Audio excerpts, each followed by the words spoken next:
Big Ten has scheduled few marquee games in the 2019 season out of the conference. Unfortunately, Michigan, Notre Dame would highlight the bunch. Iowa State would probably be the second toughest opponent, or this one.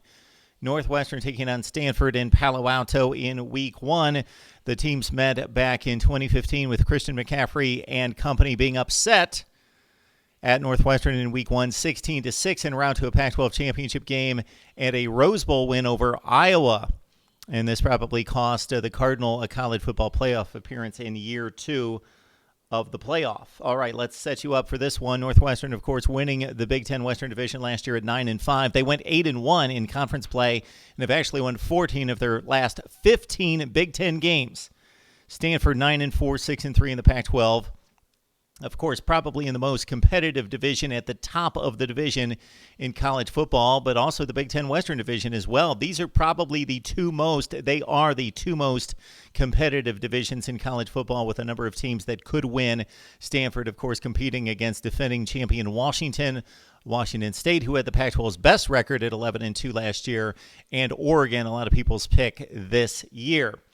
Let's talk Stanford football first.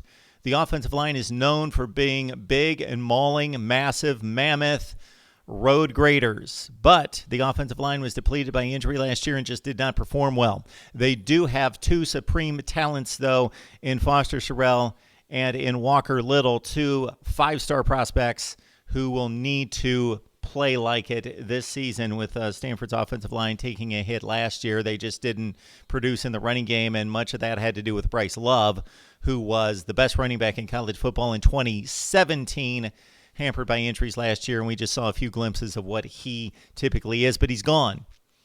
His backup, Cameron Scarlett, fifth-year senior, really good back. Should be a backup, though, for a team like Stanford. 330 yards, 8 touchdowns, just doesn't have the explosion to be a number one back, but he will be carrying the load, Cameron Scarlett, this season. J.J. Arcega-Whiteside, one of the best wide receivers in college football, gone.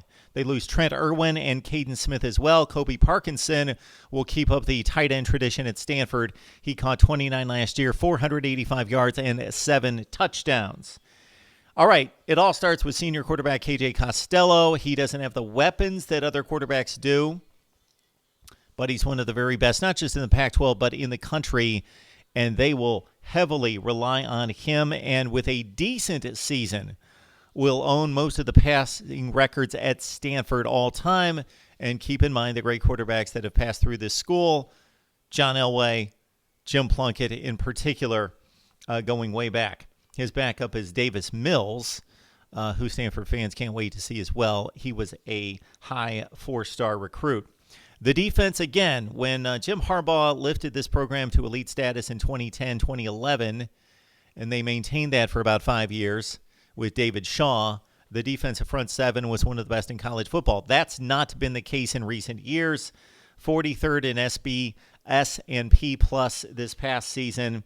Really, the secondary is where the potential stars are, especially redshirt freshman cornerback from last season, a redshirt freshman, Paulson Adebo, is one of the very best lockdown corners, earned Pac-12 All-Conference selection as a redshirt freshman. Obi Ebo, Kendall Williamson also play cornerback. Major turnover at linebacker, but they've got kids that at least played this past season in Casey Toohill, Gabe Reed, and Jordan Fox. Defensive line is mainly back, but it was a marginal unit last season. This has been a special teams category that has been stellar at Stanford. Top 8 in the nation 4 consecutive years, led by place kicker Jet Toner. Let's look at the Northwestern side, where Clayton Thorson, who owns most of the Northwestern passing records, has moved on. He's in NFL camp right now, replaced by, had to win the job. It took him a long time, but Hunter Johnson, the former 5-star transfer from Clemson, beating out the walk-on TJ Green that gave him a run for his money. Pat Fitzgerald mentioned this week that both quarterbacks would be ready, and certainly he would not be hesitant to play both quarterbacks if needed. The running back position belongs to the backup John Moten, but the starter is Isaiah Bowser, a kid that came in as a third stringer last year. So they had Justin Jackson. He was replaced by Jeremy Larkin, who was actually a more explosive back and looked to have a big career at Northwestern. Unfortunately, he was forced to retire based on very serious neck and back injuries. The backup for him got hurt, and then it was Isaiah Bowser, and he came onto the scene and basically saved the Rutgers game. For as bad as the Scarlet Knights were, Northwestern only won that game 18-15, and that was Bowser's breaking out game last year en route to 866 yards and 6 touchdowns, and now he's the number one guy.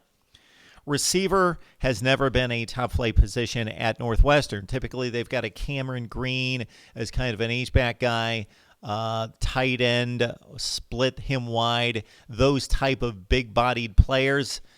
Ben Skowronek, who caught 45 passes last year, is the latest version of that. Riley Lease on the outside, he would be the top target coming back. So elite quarterback play potentially with the skill set of Hunter Johnson, but I don't know that they can necessarily take advantage of it because of the issues at wide receiver. Defensively, Joe Graziani is one of the best in the Big Ten, 7.5 sacks last season. The linebackers are exceptional, maybe the best collection in the Big Ten, with Patty Fisher, 117 tackles. Blake Gallagher, an emerging star, 127 tackles, probably already in that star status with those kind of figures. And J.R. Pace paces the secondary with 4 picks. Nobody gives Northwestern a chance in the Big Ten Western Division. They're never picked to do much of anything. They always outkick the coverage in terms of expectations. The Football Power Index has them as a mid-level 55 ranked type team. But Northwestern's the defending Big Ten Western Division champion. They will go out to Stanford and play well. But I like the Cardinal at home to squeak by 27-3. 27-23 is my final prediction on this one. To catch all my predictions, and I'm off to a decent start at 4-2 against the spread, please go to the link down below in the description section. It's next to the Voice of College Football Community. Grab the link right there. Go right there. And you catch my predictions each and every week. Also, you can put your money on the line at betnow.eu. It goes to a good cause next to the hashtag SamStrong in the description section below. Sam Strong, grab the link right there to betnow.eu. Use the promo code MRTVCFB. Get extra money in your account, 100% more when you sign up with the promo code MRTVCFB. And we will see you soon with instant analysis throughout the day on Saturday right here at Mark Rogers TV, the voice of college football.